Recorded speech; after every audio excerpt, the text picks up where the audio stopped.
फिर से स्वागत है सभी का एक और नए चैप्टर के साथ। इसमें हम अध्याय 5 पढ़ेंगे। टॉपिक का नाम है हमारा जल मंडल। जल मंडल के बारे में हम लोग चर्चा करेंगे। नए लोगों को मैं बता दूं, अगर आप इस चैनल पर नए हैं तो चैनल को सब्सक्राइब करके हमसे जुड़ जाइए। यहाँ पर हम झारखंड के सभी एग्जामों की तैयारी करवा रहे हैं। यह जो वीडियो बन रहा है उसमें JCERT क्लास 7 का यह बुक है, भूगोल का, जियोग्राफी का। यहाँ पर हम लाइन बाय लाइन इसको पढ़ने का प्रयास करेंगे। चलिए शुरुआत करते हैं। क्या है? गर्मी की दोपहर में अचानक हुई बारिश से प्रशंसा बहुत खुश थी। कौन खुश थी? प्रशंसा। प्रशंसा नाम की जो लड़की थी वो खुश थी। क्यों? कि गर्मी के दोपहर में जो है अचानक बारिश हो गया था। असल में उसमें बारिश होता नहीं है, फिर भी बारिश हो रहा था। शाम के समय खेल के मैदान में बड़े गड्ढे में नाव चलाएगी। प्रशंसा इसलिए खुश थी क्योंकि अब जब शाम का समय होगा उसमें हम क्या करेंगे, कागज का नाव जो है, वो जो मैदान है, मैदान के जो गड्ढे में पानी जमा हो गया है वहां पर हम नाव चलाएंगे। इसलिए प्रशंसा बहुत। अब उसने अपनी मित्र जो है संजना को भी बुला लिया। दोनों ने मिलकर कागज की नाव बनाई और उछलती कूदती चल पड़ी मैदान की ओर। वहां पहुंचकर दोनों ने देखा कि गड्ढे में तो पानी ही नहीं है। इतनी जल्दी पानी कहाँ चला गया? तो हम सबको पता है कि ये प्रशंसा जो है वह कब गई थी? शाम को गई थी। और बारिश कब हुआ था? दोपहर के समय। और दिन क्या था? गर्मी का दिन है। गर्मी के दिन में ऑलरेडी जो है जल स्तर भूमि के अंदर नीचे गया हुआ रहता है। जैसे ही बारिश हुआ, हीट के कारण या फिर भूमि में जो है पानी कमी के कारण क्या हुआ? भूमि ने पानी को बहुत जल्दी सोख लिया, जिसके कारण गड्ढे में पानी नहीं था। दोनों ने निश्चय किया इस प्रश्न को कल अपने शिक्षक से पूछेगी। उसके बाद दोनों ने क्या मन बनाया कि इस प्रश्न को हम कक्षा में अपने शिक्षक के सामने रखेंगे। अगले दिन शिक्षक ने कक्षा में उन्हें जल मंडल के बारे में विस्तार से बताया। धरातल पर उपस्थित सभी प्रकार की जल राशियों के समूह को हम क्या कहते हैं? जल मंडल कहते हैं। एक डिफिनेशन मिल रहा है। धरातल पर उपस्थित सभी प्रकार की जल राशियों को के समूह को हम क्या बोलते हैं? जल मंडल बोलते हैं। जो हमारे भूमि है उस पर जितने भी प्रकार के, सभी प्रकार की जल राशियां, चाहे वो कुआं हो गया, तालाब हो गया, जो भी है, गड्ढा हो गया, डोबा हो गया, जो भी आप देखेंगे, महासागर, सभी का जो समूह एक बनेगा उसको हम क्या बोलेंगे? जलमंडल बोलेंगे। अब इसके अंतर्गत महासागर है, हिमनद है। देखिए हिम ग्लेशियर जो है बर्फ के रूप में, जो जलवाष्प है उसको भी जलमंडल में हम रखेंगे। नदी हो गया, झील हो गया, भूमिगत जल, वायुमंडलीय जलवाष्प आदि शामिल है। जल के स्थान में परिवर्तन होते रहते हैं। एक बात यहाँ लिखा हुआ है कि जल के स्थान में परिवर्तन होते रहते हैं। इसका मतलब क्या है कि भूमि जो यानी जल जो है, पानी क्या करता है? एक जगह से दूसरी जगह अपने पैरों से जाते हैं या फिर बह करके जाते हैं?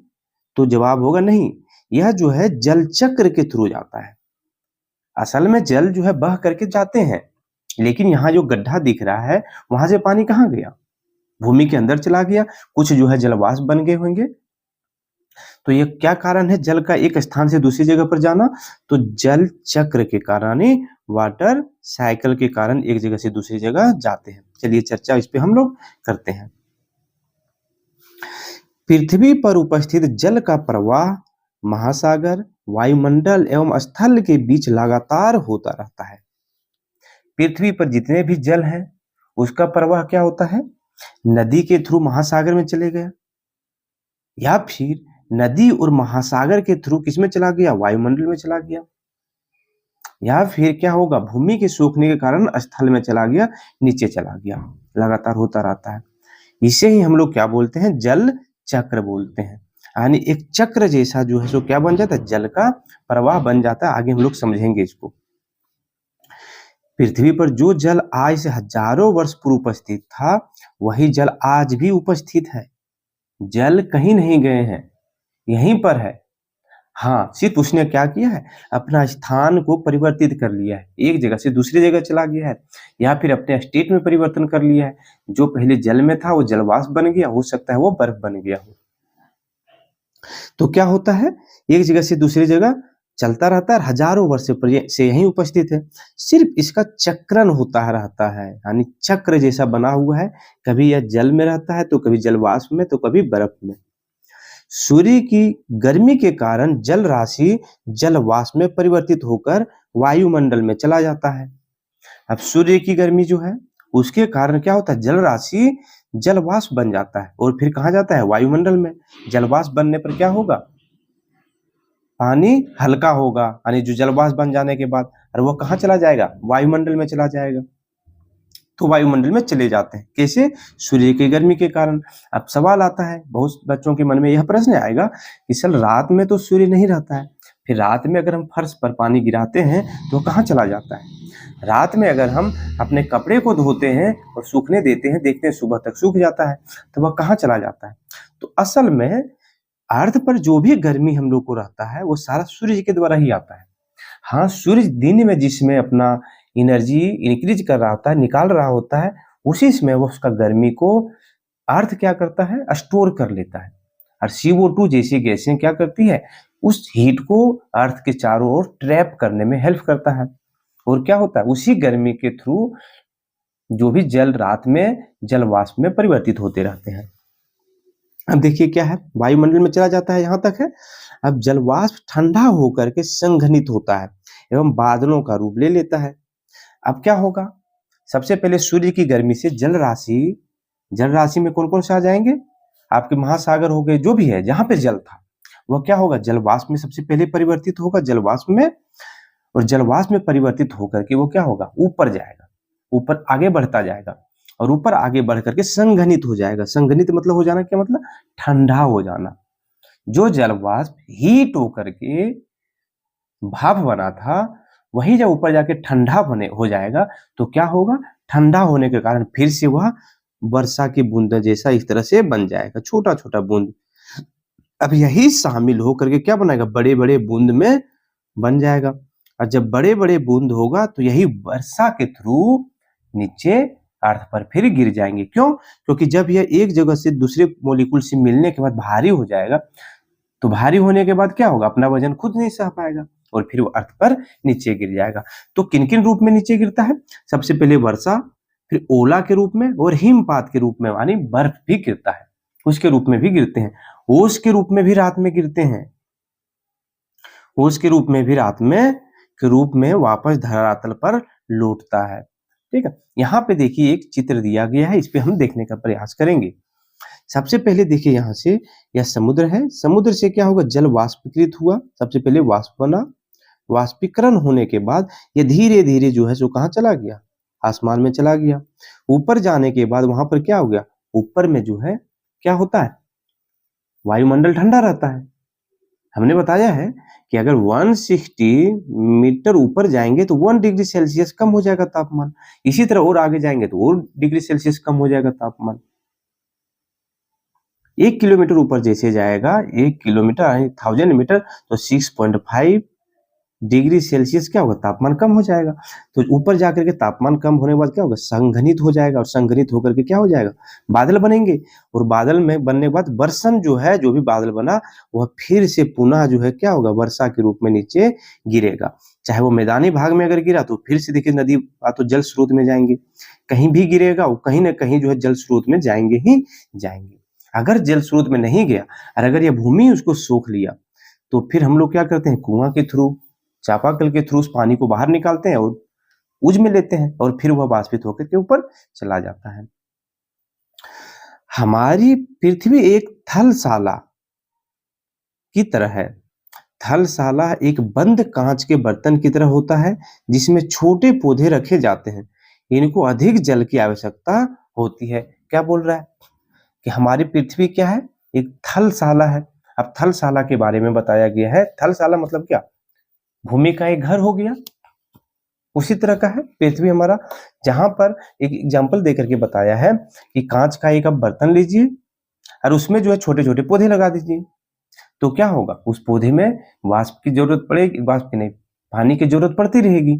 उसी तरह जो हमारी पृथ्वी पर जो है पानी की जरूरत पड़ती रहेगी, जो वर्षा के माध्यम से वापस आता है हमारी पृथ्वी पर।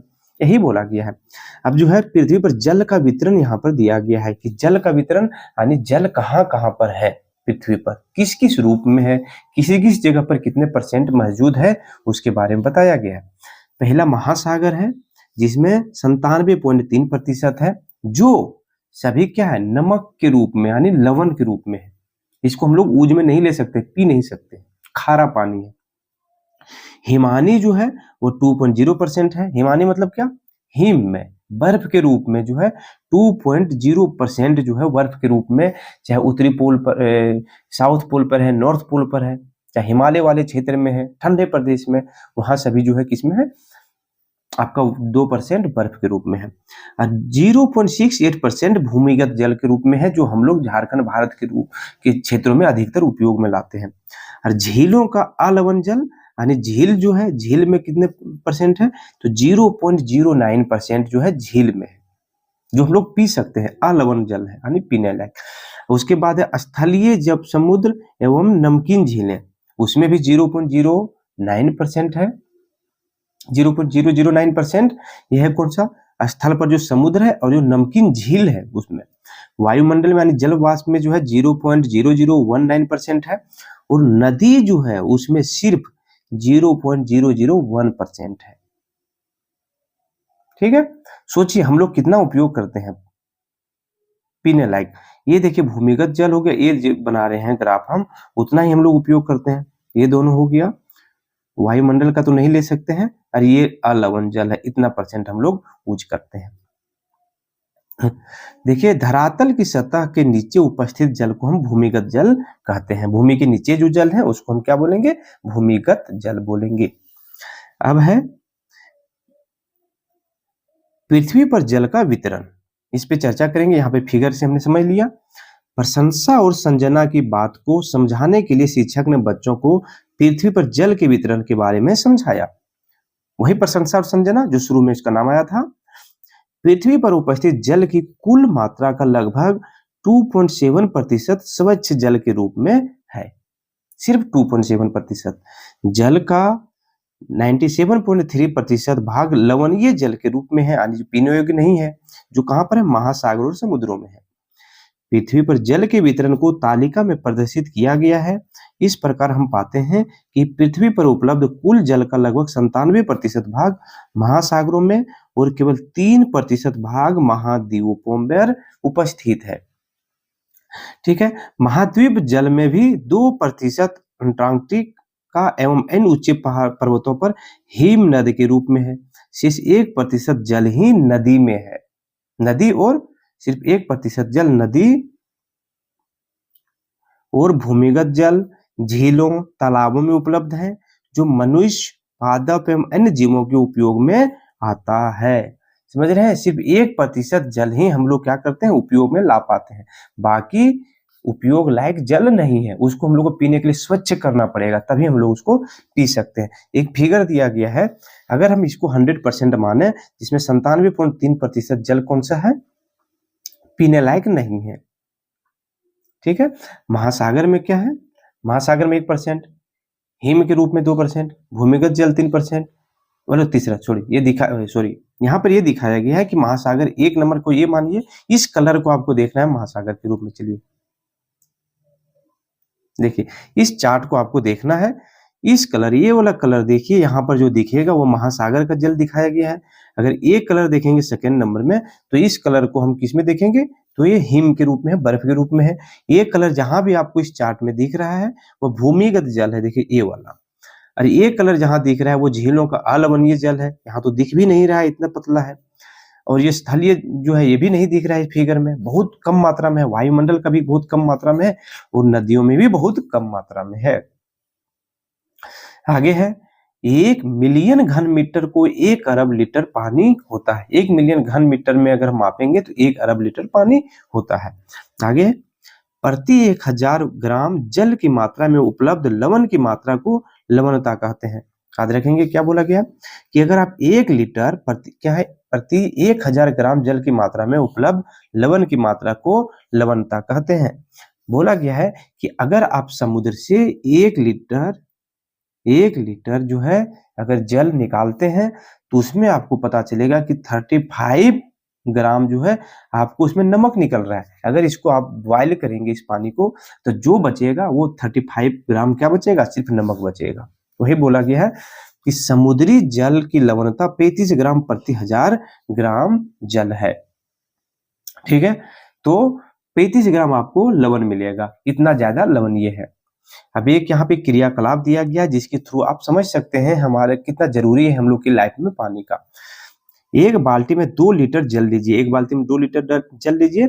मान लीजिए एक जल पृथ्वी की सतह पर जल की संपूर्ण मात्रा है कि 2 लीटर जो जल आप बाल्टी में ले रहे हैं, आप समझ जाइए कि जो 2 लीटर है वो अर्थ में जितने भी जल है उसको एक छोटा रूप में हमने क्या लिया, एक बाल्टी में भर दिया है। अब उसमें से 12 चम्मच जल मापकर एक कटोरी में ले लीजिए और 12 चम्मच उससे निकालिए और एक कटोरी में डाल दीजिए। यही 12 चम्मच पृथ्वी पर उपस्थित संपूर्ण ताजे जल की मात्रा को दर्शाती है। और जो कटोरी में आपको 12 चम्मच जल मिला वही जो है पृथ्वी पर उपस्थित जो अलवणीय जल है, पीने योग्य जल है, वही उसकी मात्रा सिर्फ 12 चम्मच है। अब 12 चम्मच में से जो है 9 चम्मच बर्फ के रूप में है, 1 चम्मच जो है वो भूमिगत जल के रूप में है और आधा चम्मच जो है मीठे पानी का जो झील है उसमें है। और 1 बूंद जो है, इस 1 चम्मच में से 1 बूंद जो निकालेंगे वो नदी का पानी के रूप में विभाजित है। जो आपके घर के बगल में नदी दिख रहा है, अगल बगल में जो नदी, बड़े बड़े नदी के नाम आप सुने हैं, उसमें संपूर्ण पृथ्वी के जल का सिर्फ 1 बूंद मात्रा में जल है। ठीक है, अब है यहाँ पर आगे हम लोग समझेंगे महासागरीय जल की गतियां क्या है। दूर से देखने पर महासागर का जल शांत एवं स्थिर प्रतीत होता है। हम लोग दूर से देखेंगे तो क्या लगेगा, महासागर शांत है, नदी में दिखेगा कि बहता हुआ जा रहा है पानी, लेकिन महासागर दिखता नहीं है। लेकिन वास्तव में क्या होता है, वास्तव में ऐसा नहीं है। महासागर का जल भी लगातार गतिशील रहता है। इसके बहुत सारे कारण है। एक कारण यह भी ले सकते हैं पृथ्वी का घूमना। ठीक है, दूसरा कारण पर चर्चा हम लोग करेंगे। महासागरीय जल में 3 प्रकार की गतियां होती है, एक है तरंग, दूसरा है ज्वार भाटा और तीसरा है महासागरीय धारा। इसको एक एक करके हम लोग समझने का प्रयास करेंगे। पहला है तरंग यानी वेव। कहां पर, महासागरीय वेव की बात हो रहा है। महासागरीय सतह पर जल लगातार उठता और गिरता रहता है, इन्हें हम तरंग कहते हैं। मूवी में भी हम लोग देखते हैं, अगर आपका घर समुद्र के अगल बगल में है तो वहां पर देखेंगे लगातार जो है तरंग क्या करता है, दूर मतलब आपको समुद्र में जल धारा आ रहा है, तट से टकरा के फिर वापस जा रहा है, फिर आ रहा है, टकरा कर वापस जा रहा है, हर समय ऐसा रहेगा। तालाब में देखेंगे तो पानी स्थिर रहेगा, आपका कुआं में स्थिर रहेगा, लेकिन समुद्र में ऐसा कभी नहीं रहता है। तो है तरंग कहते हैं। किसको हम बोलेंगे, महासागरीय सतह पर जल लगातार उठता और गिरता रहता है, इन्हें हम तरंग कहते हैं। तरंगें सागरीय जल की सतह पर पवन के घर्षण के द्वारा उत्पन्न होती है। ठीक है, इन तरंगों की गति दोलनात्मक होती है। इसको चलिए हम फिगर से समझने का प्रयास करेंगे। सबसे पहले क्या बोला गया है, देखिए ये हमारा समुद्र है। ठीक है, ये हमारा समुद्र है। अब हम लोग को पता है कि यहाँ पर जो है ऊपर से एयर यानी हवा चल रहा है। अरे ये हवा जब चल रहा है तो आकर के चलिए इस मोलिक्यूल से टकराएगा। यहाँ पर ये मोलिक्यूल से टकराने के बाद फिर ये दूसरे मोलिक्यूल्स में फिर धक्का देंगे, तीसरे मोलिक्यूल्स में धक्का देंगे, चौथे मोलिक्यूल में धक्का देंगे, और इस तरह से क्या होता है, आगे धक्का देते देते क्या बन जाता है, एक वेव बन जाता है, तरंग का रूप ले लेता है। इसी तरह से जो है और भी जितने भी जल धाराएं आपको दिख रहा है सभी एयर से आकर के इसको टकरा रहा है, घर्षण कर रहा है। अब घर्षण करने के कारण क्या हो रहा है, एक जग धक्का दे रहे हैं तो आगे धक्का लग रहा है। आप इसको इस तरह समझ जाइए कि आप जो है रोड पर चल रहे हैं, बीच में जो है आप भी बाइक से चल रहे हैं या तो साइकिल से चल रहे हैं, आपके दोस्त आगे चल रहे हैं, आपके पीछे बहुत सारे दोस्त हैं। अगर इन दोस्त इसमें से कोई एक दोस्त एकाएक जो है ब्रेक लगा के रुक जाएगा तो क्या होगा, इधर से यहाँ धक्का लगना लाजमी है। उसी तरह यहाँ भी होता है कि यहाँ से एयर जो है इसके मोलिक्यूल्स पर धक्का लगाता है, मोलिक्यूल्स आगे धक्का लगाते हैं, उसके आगे धक्का लगता है। देखिए यहाँ पे जैसे धक्का लगेगा ये धक्का लगते जाएगा। इस तरह से क्या हुआ, यहाँ पर भी होता है और फिर तरंग बन जाते हैं। देखिए आगे, अब ये है गति कैसा होता है, तो देखेंगे जल धारा जो है इधर से आपका इस तरह से गया, वेव बना और फिर जो है सो तट से टकरा करके यहाँ जमीन से टकरा करके फिर इस तरह से वापस आ जाता है दोलन की तरह। ठीक है, देखिए ये दोलन है। दोलन क्या करता है, यहाँ से जो है इधर घूमते हुए इधर जाता है और फिर इधर जाता है, फिर से इधर जाता है, फिर यहाँ से इस तरह से दोलन की तरह ये जलधारा होते रहते हैं। वही है, तूफान के दौरान तेज पवन चलने के कारण काफी विशाल एवं ऊंचाई वाली तरंगें उत्पन्न होती है। जब तूफान आता है, ज्वालामुखी आते हैं, भूकंप आते हैं, भूस्खलन वगैरह होता है, उसमें क्या होता है, उसमें तेज हवा चल रही होती है, तो तेज हवा के कारण मॉलिक्यूल पर भी ज्यादा घर्षण होता है और इसके बाद क्या होता है, बहुत ज्यादा मात्रा में तरंगें बहुत ऊंचाई तक जाती है। भूकंप हो गया, ज्वालामुखी या भूस्खलन के कारण कभी कभी महासागरीय जल का अत्यधिक विस्थापन होता है। भूकंप आ जाने से कारण क्या होगा, जमीन कांप रहा है, तो जमीन कांपने के कारण पानी का जो है सो प्रवाह तेज हो जाएगा। ज्वालामुखी के कारण भी क्या होगा, अगर महासागर के नीचे से ज्वालामुखी निकल रहा है तो नीचे से जो फोर्स से ज्वालामुखी मिट्टी वगैरह बाहर निकला, उसके कारण इस दोनों ज्वालामुखी का देखिए यहाँ से ज्वालामुखी निकल रहा है, यहाँ पर जल भरे हुए, इधर भी स्थापित हो जाएगा जल, इधर भी स्थापित हो जाएगा, इधर जो है तट क्षेत्र में जो है क्षति पहुंचाएगा। भूस्खलन में क्या होगा, कहीं एक जगह पर जो है सो भूमि का फट जाना हो जाएगा, जल इधर से वेग से नीचे आएंगे, और यहाँ नीचे आ रहे थे, इधर का जो जल आएगा वो पूरे वेग से आएगा, इधर का वेग पूरे वेग से आएगा और ज्यादा तरंगें तेज होगी। वही है, अब इन सभी के कारण जो है 15 मीटर की ऊंचाई तक की ज्वारीय तरंगें उठती है, इन्हें हम क्या बोलते हैं, सुनामी बोलते हैं। किसको बोलते हैं सुनामी, देखिए भूमिगत ज्वालामुखी, भूकंप, ज्वालामुखी या भूस्खलन के कारण कभी कभी महासागरीय जल का अत्यधिक विस्थापन होता है, इसी कारण 15 मीटर की ऊंचाई तक की ज्वारीय तरंगें उठती है, इन्हें हम सुनामी कहते हैं। सुनामी बहुत खतरनाक होता है। सुनामी का पृथ्वी पर तांडव क्या क्या हुआ है बात करेंगे। अंग्रेजी का शब्द सुनामी जापानी भाषा के दो शब्द सु और नामी से मिलकर बना है। सुनामी का अर्थ होता है समुद्र तट की ओर आती हुई लहरें। अब तक की सबसे विशाल समुद्री तरंगें 150 मीटर ऊंची मापी गई है, जो दिसंबर 2004 में हिंद महासागर में अब तक की सबसे विनाशकारी सुनामी आई थी, जो बहुत सी शक्तिशाली भूकंप जो लगभग 8.9 तीव्रता से पैदा हुई थी।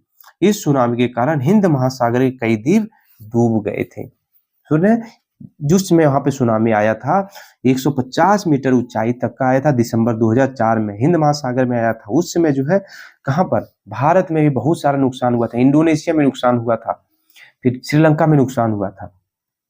ऐसा किस लिए आया था, भूकंप की तीव्रता के कारण, भूकंप के कारण सुनामी आया था। सुनामी डायरेक्ट नहीं आ जाता है, सुनामी जो है भूकंप हो गया, ज्वालामुखी हो गया, भूस्खलन हो गया, इन सभी का प्रभाव है, अगर ये आ रहे हैं तो सुनामी आता है।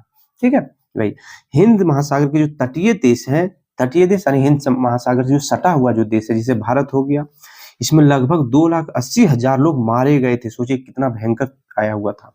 भारत के आंध्र प्रदेश जो समुद्र तट के किनारे है, तमिलनाडु हो गया, केरला हो गया, पुडुचेरी तथा अंडमान निकोबार द्वीप समूह सर्वाधिक प्रभावित हुए थे, क्योंकि ये तट से सटा हुआ है इसीलिए।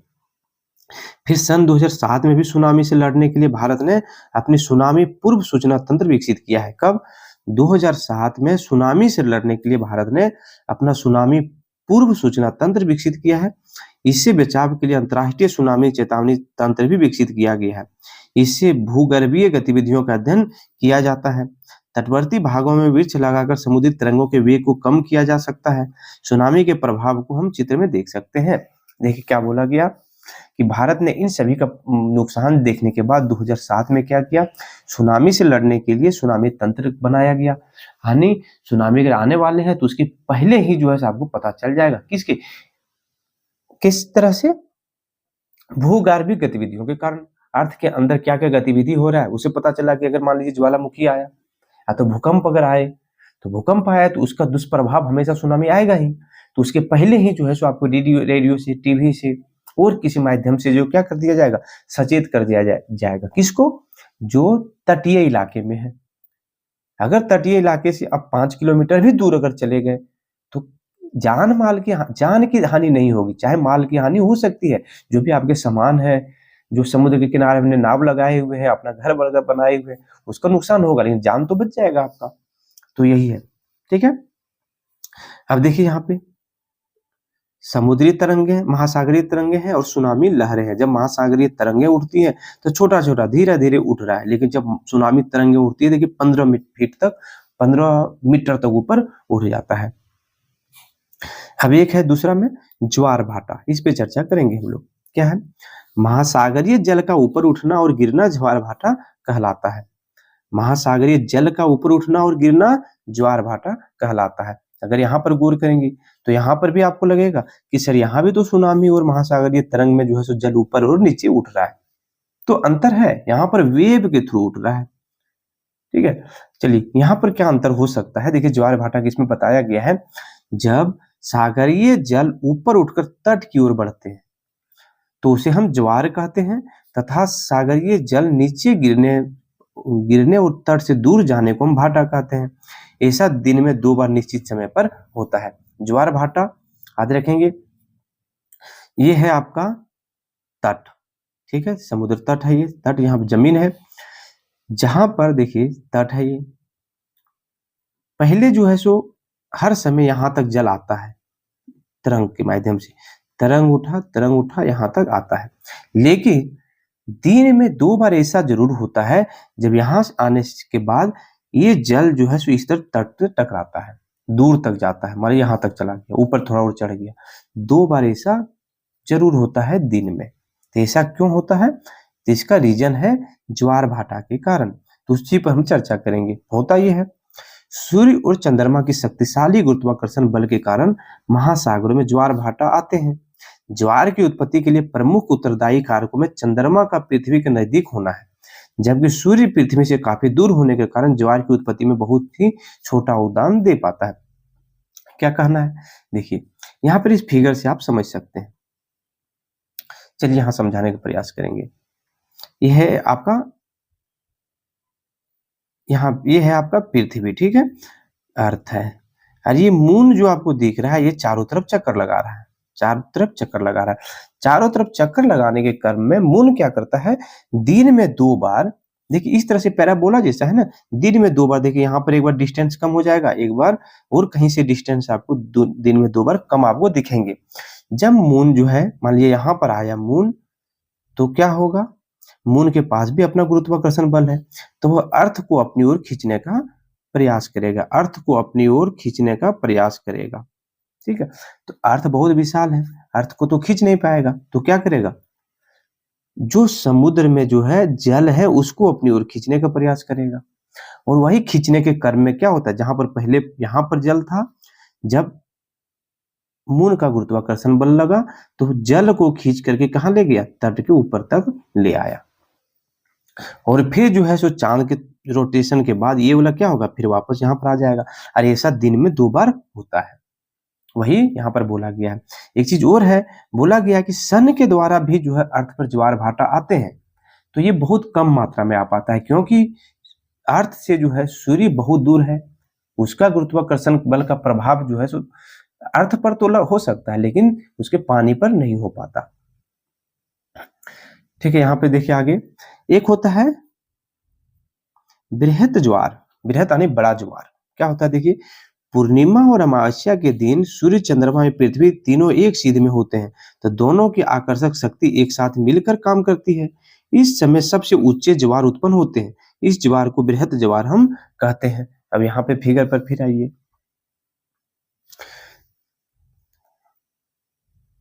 देखिए पूर्णिमा और अमावस्या के दिन अगर यहाँ पर अर्थ है, अर्थ यहाँ पर है, यहाँ पर सन है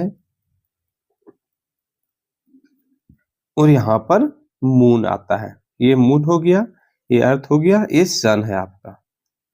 इस तरह से होते हैं। सन भी जो है अपना फोर्स इधर से लगा रहा है गुरुत्वाकर्षण बल, मून भी अपना गुरुत्वाकर्षण बल इधर से लगा रहा है और पानी को खींचने का प्रयास कर रहा है।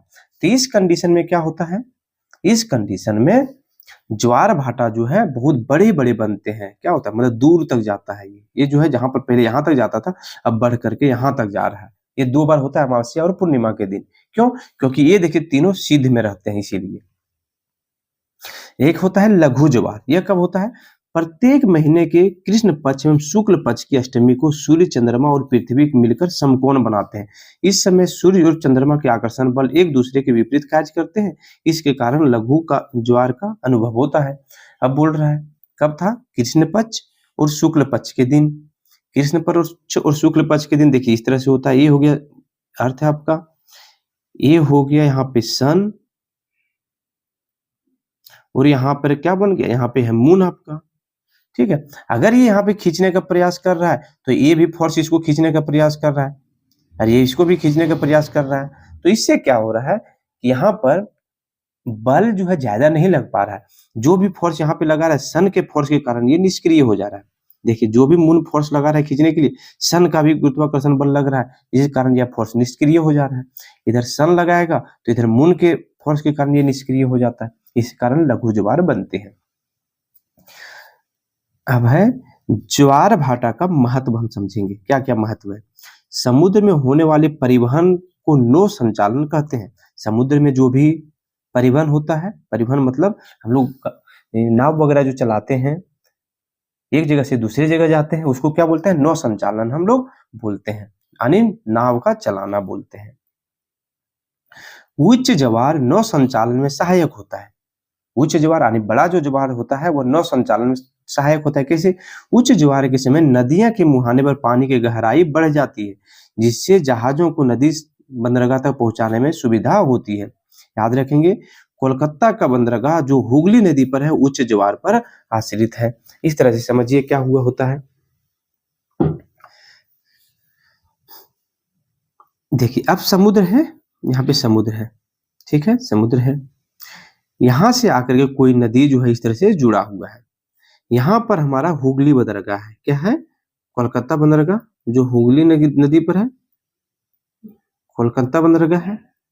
अब जल में जो है समुद्र में क्या होगा? यहाँ से देखिए, यहाँ से आने के बाद नदियां यहाँ पर गहराई थोड़ी सी कम होती है। यहाँ से गहराई नहीं, यानी जो नाव आएगा, ये नाव यहाँ पर जाएगा कैसे?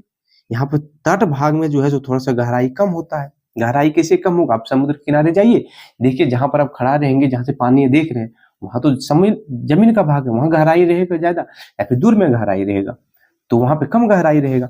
तो उसी तरह से यहाँ पर भी क्या है, इस क्षेत्र में यहाँ पर गहराई थोड़ा कम है। अब उच्च ज्वार जब आता है तो लहर बनते हैं, उच्च ज्वार से पानी यहाँ तक आ जाता है। जो समुद्र में जहां पे नाव यहाँ पर था, वो नाव अब उठ करके यहाँ पर आ गया, और फिर तैर करके क्या हो गया? नदी पर आ गया। यहाँ नदी में, वो नदी में आकर के बंदरगाह के पास चला गया। यहाँ पे जो भी करना है करके फिर से जिसमें दिन में 2 बार आते हैं, एक बार फिर से जिसमें आएगा उसमें फ्री है, इसी पानी के साथ वापस नीचे आ जाएगा।